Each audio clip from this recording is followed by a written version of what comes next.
Hello दोस्तों, तो जैसा कि पिछले एपिसोड में हमने देखा कि सोल फाइटिंग कंपटीशन के रॉबिन राउंड का सेकंड डे, जहां डार्कसाइड का मुकाबला मिंग्यू सेट से हो चुका था और ये लोग काफी आसानी के साथ पहले 4 बैटल्स जीत जाते हैं। इन बैटल्स के दौरान इन लोगों ने मिंग्यू सेट को काफी बुरी तरीके से इंजर कर दिया था, जिस बात को लेकर उनकी कैप्टन काफी ज्यादा गुस्से में थी। इसलिए यूहो समझदारी का मुजाहरा करते हुए 1 वर्सेस 1 इंडिविजुअल फाइट में गिव अप कर देता है, जिसकी वजह से मिंग्यू सेट को 7 पॉइंट्स मिल चुके थे और टैंक सेट के तो अभी भी 4 पॉइंट्स है। लेकिन अब इसके बाद टीम फाइट होने वाली थी, जिसके टोटल 5 पॉइंट्स होंगे, यानी कि जो भी टीम जीतेगी उसे 5 पॉइंट्स मिलेंगे। और अगर टैंक सेट इस फाइट को जीत जाता है तो उनके टोटल पॉइंट्स 9 हो जाएंगे, जिसकी वजह से वो लोग इस राउंड को जीत सकते थे। यूहो और उसके दोस्तों का भी यही प्लान था। सब कुछ बिल्कुल प्लान के मुताबिक चल रहा था। ये लोग अरीना में मौजूद मिंग्यू सेट के डिसाइपल्स को काफी बुरी तरीके से पीट कर हरा रहे थे। और अचानक ही हम देखते हैं कि उन लोगों की कैप्टन ने खुद को बूस्टर से इंजेक्ट करते हुए अपनी पावर्स को इंक्रीज कर दिया और उनको ये बूस्टर सोल गाइडेंस टूल किसी और ने नहीं बल्कि टीचर मान ने दिए हुए थे।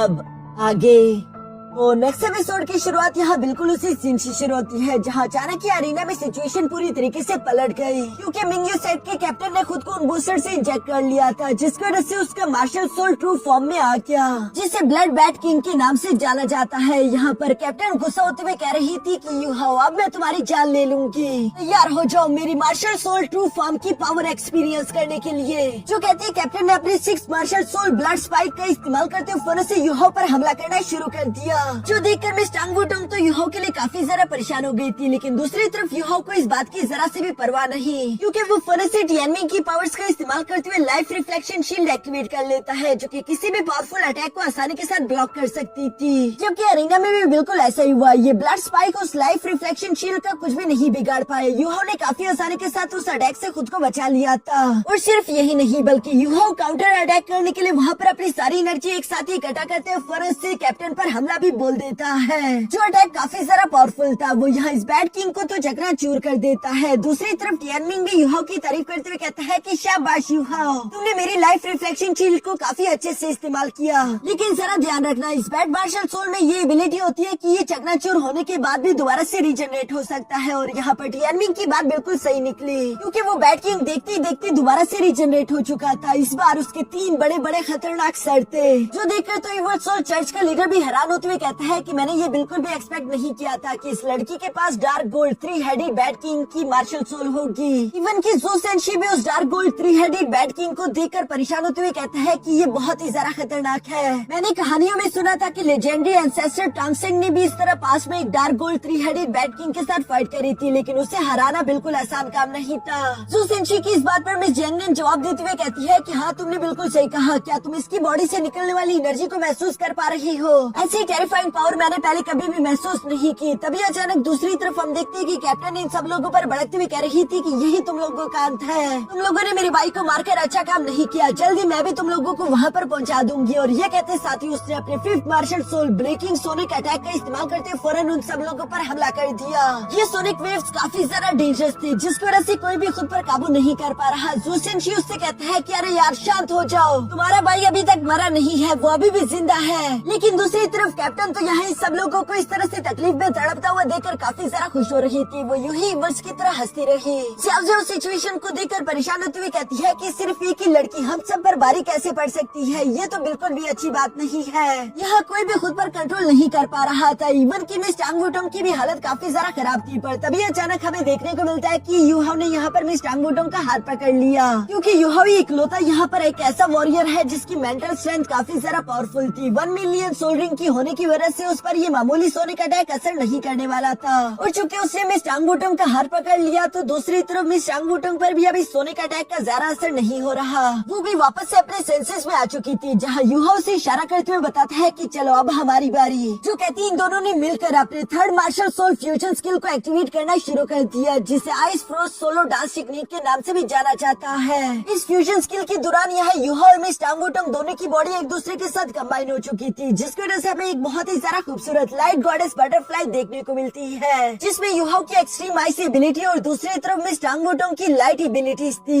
जिसे देखकर तो वहाँ पर मौजूद सब लोग ही काफी सारा हैरान हो गए थे। दूसरी तरफ हम देखते हैं कि उस बटरफ्लाई गॉडेस ने फरस से अपनी लाइट रेनबो गार्ड टेक्निक का इस्तेमाल करते हुए यहाँ उस कैप्टन पर हमला बोल दिया। यहाँ ये टेक्निक काफी ज्यादा पावरफुल थी, जिसे रोकने के लिए कैप्टन ने अपनी पूरी कोशिश करी, लेकिन वो इसमें नाकामयाब हो जाती है और इसी वजह से हम देखते हैं कि वो अपने dark golden 3 headed bat king वाला फॉर्म खोकर वापस से गिरकर बेहोश हो गए। टीचर मा तो यहाँ पर इन दोनों का ये फ्यूजन स्किल देखकर काफी ज्यादा गुस्सा हो रहे थे। वो याद करते हुए कहते हैं कि पिछली बार भी युहा और मिस टांग वुटोंग दोनों ने मिलकर इसी फ्यूजन स्किल का इस्तेमाल किया था, जिसकी वजह से ये लोग होंगचेन और मिस मैंग को हराकर जीत पाए थे। दूसरी तरफ हम देखते हैं कि रेफरी भी ये सारा नजारा अपनी आंखों से देखकर फौरन से यहाँ युहा और उसकी टीम को विनर डिक्लेयर कर देता है, क्योंकि मैंग सेट पूरी तरीके से टीम बैटल हार चुका और अब टांग सेट के 9 पॉइंट्स हो चुके थे। 9 पॉइंट्स होने की वजह से ये लोग इस पूरे के पूरे बैटल को ही जीत चुके, जो देखकर वहाँ पर मौजूद ऑडियंस तो काफी ज्यादा खुश हो जाती है, लेकिन क्राउन प्रिंस को बहुत ही ज्यादा गुस्सा आ रहा था। इसी गुस्से के साथ वो वहाँ से रवाना हो गए, जबकि दूसरी तरफ इविल सोल चर्च का मास्टर भी ये सब देखकर अपने मन में कहते हैं कि ये लड़का तो वाकई में काफी ज्यादा इंटरेस्टिंग है। इस बैटल के बाद हम लोगों को रात का सीन दिखाया जाता है, जहाँ बैटल जीतने के बावजूद भी हम देखते हैं कि युहा और उसके दोस्त आराम नहीं करते, क्योंकि युहा अपने साथियों से कह रहा था कि दिन के दौरान तो हम वैसे भी सोल फाइटिंग कंपटीशन में मसरूफ होते हैं, यही रात का समय है जिसका फायदा उठाकर हम लोग सोल गाइडेंस टूल और टेक्नोलॉजी के बारे में और अच्छे से समझकर खुद को ताकतवर बना पाएंगे। इसी तरीके से सन मून रॉयल एकेडमी हम लोगों से कभी भी आगे नहीं निकल पाएगी। जो सब कहते हुए ये लोग ब्लैक मार्केट में मौजूद उसी होटल में आ गए थे, जहाँ होटल का मालिक तो पहले ही लोगों का बहुत ही ज्यादा बेसब्री से इंतजार कर रहा था, जो कि युहा और उसके दोस्तों को देखकर तो फौरन से उन लोगों के पास भागता हुआ आकर कहते हैं कि थैंक गॉड सर, आप आखिरकार यहाँ पर आ ही गए, मैं तो आपका ही इंतजार कर रहा था। अभी एलिमिनेशन राउंड जल्दी शुरू हो जाएगा, जहाँ पर आखिर में 48 डिसाइपल्स में से सिर्फ 24 ही बचेंगे। जो सुनकर युहा अचानक से उसके चेहरे की तरफ देखते हुए कहता है कि वैसे आज तुम काफी ज्यादा खुश दिखाई दे रहे हो, जिस पर वो होस्ट भी मुस्कुराकर जवाब देते हुए कहता है कि वो इसलिए क्योंकि इस कंपटीशन में बैटल का एक न्यू सिस्टम इंट्रोड्यूस करवाया गया, जो कि काफी ज्यादा खास है। इस न्यू सिस्टम का नाम है लाइफ एंड डेथ बैटल, जिसके दौरान जो भी कंटेस्टेंट अपना सोल गाइडेंस टूल बनाएगा वो इसी सोल गाइडेंस टूल का इस्तेमाल करते हुए लाइफ एंड डेथ बैटल लड़ेगा,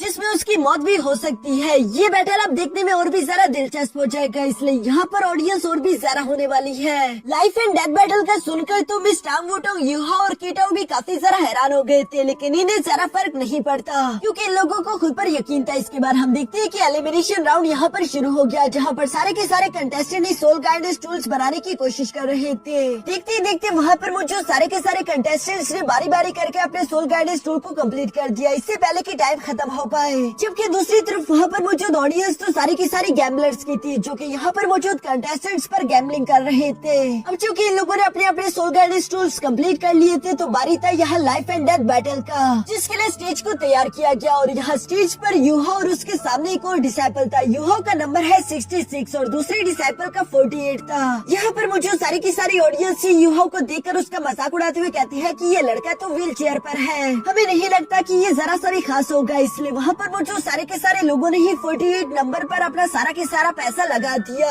लेकिन मिस टांग वुटोंग भी तो वहीं पर मौजूद थी, जो कि अपना सारा के सारा पैसा यहाँ युहा पर लगा देती है। 48 नंबर पर तकरीबन 97% लोगों ने अपना पैसा लगाया था, जबकि दूसरी तरफ 66 नंबर पर तो सिर्फ 6% लोग ही अपना दाव लगाए थे। दूसरी तरफ अरीना में हम देखते हैं कि यहाँ टाइम खत्म होने पर होस्ट ने भी इन दोनों को तैयार होने का बोल दिया था, और वो जैसे ही स्टार्ट बोलता है तभी अचानक इन दोनों ने अपने सोल गाइडेंस टूल का इस्तेमाल करते हुए फौरन से एक दूसरे पर फायर कर दिया, जहाँ पर हम देखते हैं कि युहा का बनाया हुआ सोल गाइडेंस टूल और उसके बुलेट शेप काफी ज्यादा स्ट्रॉन्ग थे, इसलिए वो आसानी के साथ ओपिनियन कंटेस्टेंट्स के बुलेट को चकनाचूर करते हुए साथ ही साथ उसी की तरफ बढ़ते हुए वहाँ पर ब्लास्ट कर गयी, जिस ब्लास्ट के कारण वो वॉरियर तो उड़ता हुआ दूर जा गिरा। दूसरी तरफ युहा उस वॉरियर से कहता है कि शुक्र मनाओ कि मैंने तुम्हारे सर पर निशाना नहीं लगाया, वरना इस हाई एक्सप्लोसिव बुलेट की वजह से तुम्हारा सर चकनाचूर हो जाता और तुम्हारी मौत वहीं पर तय थी। ये सब देखकर कंपटीशन का होस्ट भी यहाँ पर आते हुए नंबर 66 को विनर डिक्लेयर कर देता है, जिसकी वजह से जिन लोगों ने भी नंबर 66 पर पैसा लगाया था उन सब लोगों को काफी बड़ा इनाम मिला।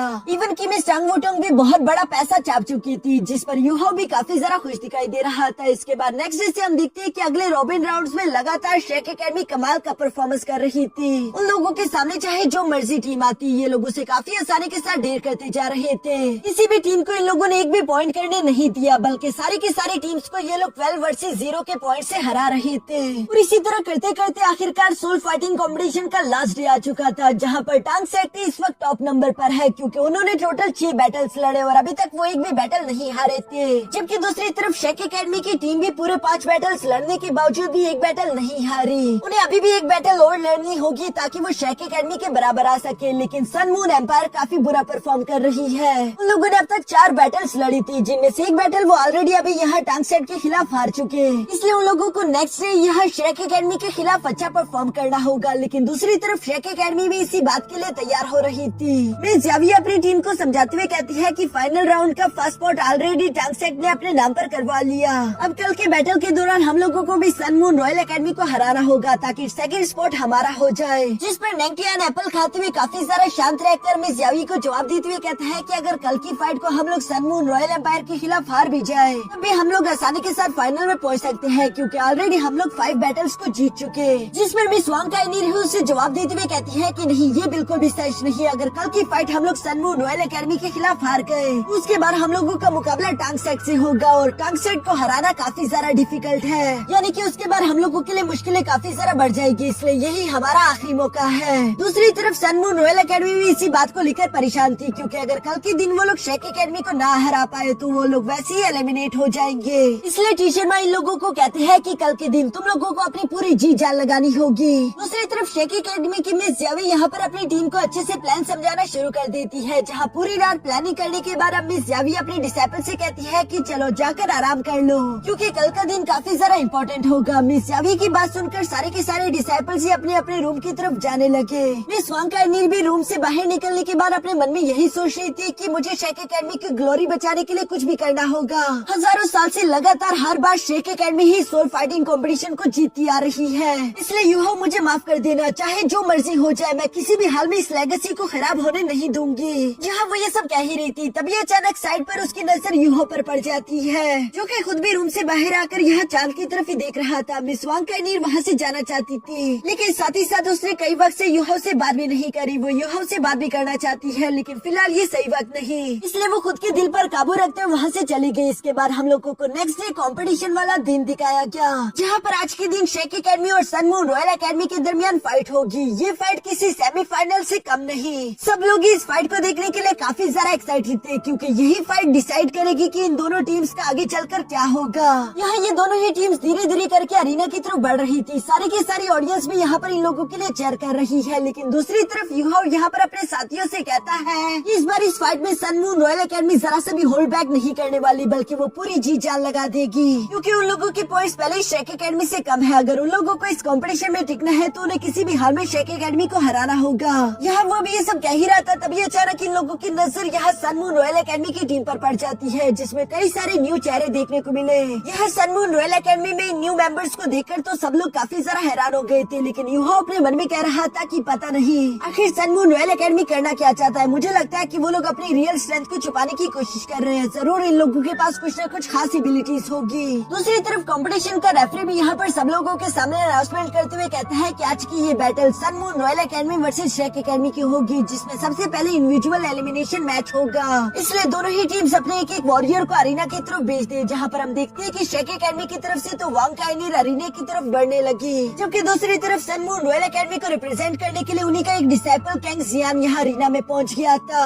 दोनों ही एकेडमीज के वॉरियर के अरीना पर आने के बाद हम देखते हैं कि दूसरी तरफ चीफ रेफरी ने भी फौरन से इस फर्स्ट मैच की शुरुआत कर दी थी, जो सुनकर तो कैंगजी सबसे पहले खुद को तैयार करते हुए फौरन से उसने अपने 3 स्केलेटन वॉरियर्स को तेजी के साथ मिस वांग काइनी पर हमला करने के लिए आगे की तरफ भेज दिया। जो स्केलेटन वॉरियर्स ज्यादा मजबूत तो नहीं दिखाई दे रहे थे, इसलिए मिस वांग काइनी काफी आसानी के साथ उनके हमलों से खुद को बचाते हुए यहाँ पर एक ही पंच का इस्तेमाल करते हुए उन्हें चकनाचूर कर देती है। जिसके बाद मिस वांग काइनी ने खुद भी तेजी के साथ यहाँ कैंगजी की तरफ बढ़ते उस पर पंचेस की बरसात करना शुरू कर दी। कैंगजी को यहाँ पर कुछ पंचेस तो हिट कर गए थे, लेकिन बाकी को डॉज करते हुए कहता है कि नहीं इतनी भी जल्दी ये खत्म नहीं होगा, क्योंकि उसके स्केलेटन वॉरियर दोबारा से रिजनरेट कर सकते थे, जो कि खुद को ठीक करते हुए तेजी के साथ वांग काइनीर पर पीछे से आकर हमला करना शुरू कर देते हैं। इन्हीं हमलों की वजह से मिस वांग काइनीर को फौरन से खुद को संभालते हुए वहीं पर अरीना में रुकना पड़ा, जबकि दूसरी तरफ कैंगजी ने पहले ही सेकंड प्लान तैयार करके रखा हुआ था। उसके हाथ में कुछ और स्मोक बॉम्ब्स थे, जिन्हें वो तेजी के साथ वांग काइनीर की तरफ थ्रो करते हुए ब्लास्ट कर देता है, जिसके अंदर से ब्लू कलर का स्मोक चारों तरफ अरीना में फैल गया।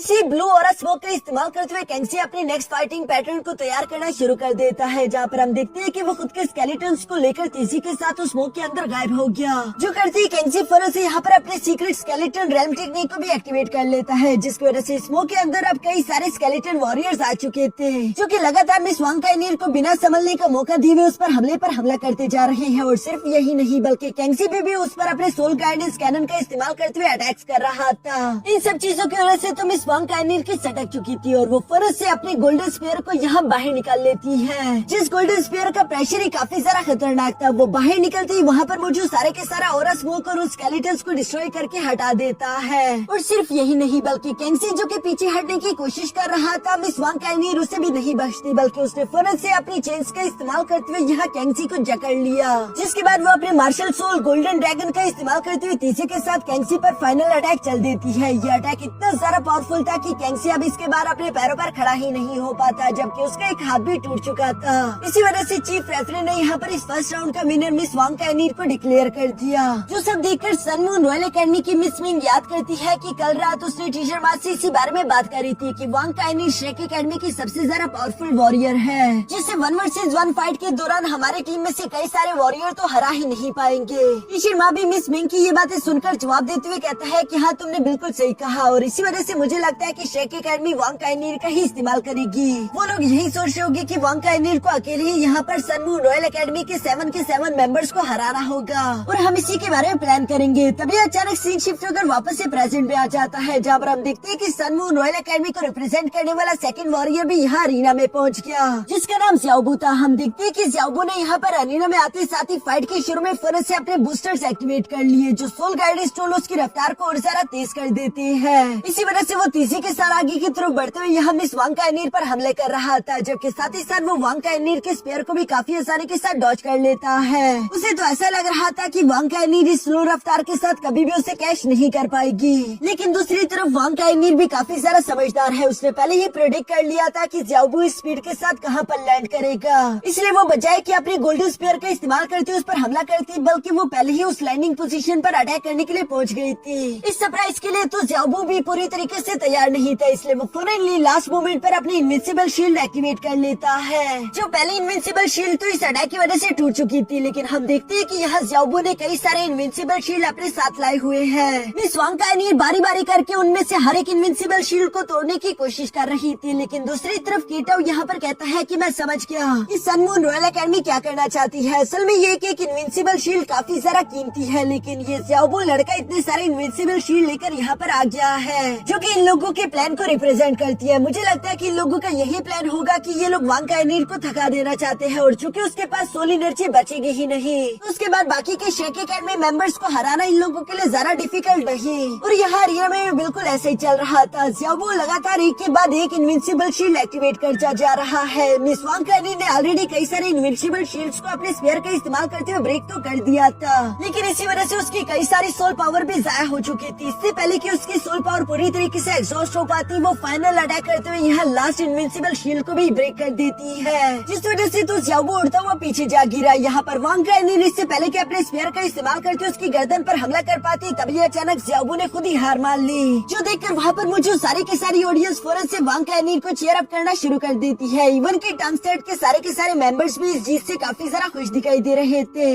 लेकिन डाई हुआबिन को ज्यादा खुशी नहीं हो रही, क्योंकि वो यहाँ पर सब लोगों के सामने सिर्फ खुद को प्रूव करना चाहता था। उसने अपने बड़े भाई को भी तो यही कहा था कि एक बार मैं तुम्हारी एज तक आ जाऊँ, मैं तुम्हें वादा करता हूँ कि मैं तुमसे भी कई गुना ज्यादा ताकतवर हूँगा। इन्हीं सारी बातों को सोचते हुए डाई हुआबिन फौरन से खड़ा होकर यहाँ मिस यावी के पास आ जाता है, जहाँ वो मिस यावी से कह रहा था कि मैं चाहता हूँ कि आप मुझे भी मौका दे, मैं भी वांग काइनीर की तरह खुद को प्रूव करना चाहता हूँ। जिस पर मिस यावी उसे जवाब देते हुए कहती है कि हम लोगों ने जो भी प्लानिंग की थी, क्या तुम वो भूल गए? रात की बात को याद करो, यहाँ पर टीम की ग्लोरी ज्यादा इम्पोर्टेंट है किसी भी एक अकेले इंसान से। मिस यावी की ये बातें सुनकर डाई हुआबिन को भी शांत होना पड़ा। दूसरी तरफ हम देखते हैं कि सन मून रॉयल एकेडमी का तीसरा वॉरियर भी यहाँ अरीना में पहुँच जाता है, जिससे मिस वांग काइनीर के साथ फाइट करना शुरू कर दी थी। और साथ ही साथ हमें टीचर माँ का कल रात का प्लान भी दिखाया गया, जहाँ टीचर माँ अपने डिसाइपल्स को यही बता रही थी कि ये बात सच है कि वांग काइनीर काफी ज्यादा ताकतवर है, लेकिन उसके अलावा यहाँ शेक एकेडमी में कोई भी उतना ज्यादा पावरफुल नहीं। इसलिए हमारे शुरू के वॉरियर्स की यही जिम्मेदारी होगी कि वो लोग वांग काइनीर को जितना ज्यादा थका सके उतना उन्हें थकाना होगा, क्योंकि एक बार अगर मिस वांग काइनीर हार गई तो उसके बाद हम लोगों को शेक एकेडमी के सिर्फ 3 ही वॉरियर्स को हराना है। बेशक बाकी के सारे फाइट्स हम हार भी जाए, तो इसकी वजह से 7 वर्सेस 3 पॉइंट्स हो जाएंगे। फिर सारा के सारा मैच यहाँ टीम बैटल पर डिसाइड होगा और टीम बैटल के तो टोटल 5 पॉइंट्स होते हैं। और चूँकि हम लोग पहले ही वांग काइनीर को जख्मी करके और थकाकर हरा चुके होंगे, तो इसलिए टीम बैटल में वो अच्छा परफॉर्म नहीं कर पाएगी, जिस वजह से होंगचेन और मिस बैंक दोनों मिलकर आसानी के साथ शेक एकेडमी को टीम बैटल में हरा देंगे, जिसकी वजह से सनमून रॉयल एकेडमी को टोटल 8 पॉइंट्स मिलेंगे। और 7 वर्सेस 8 पॉइंट होने की वजह से सनमून रॉयल एकेडमी इस पूरी की पूरी बैटल को जीत जाएगा।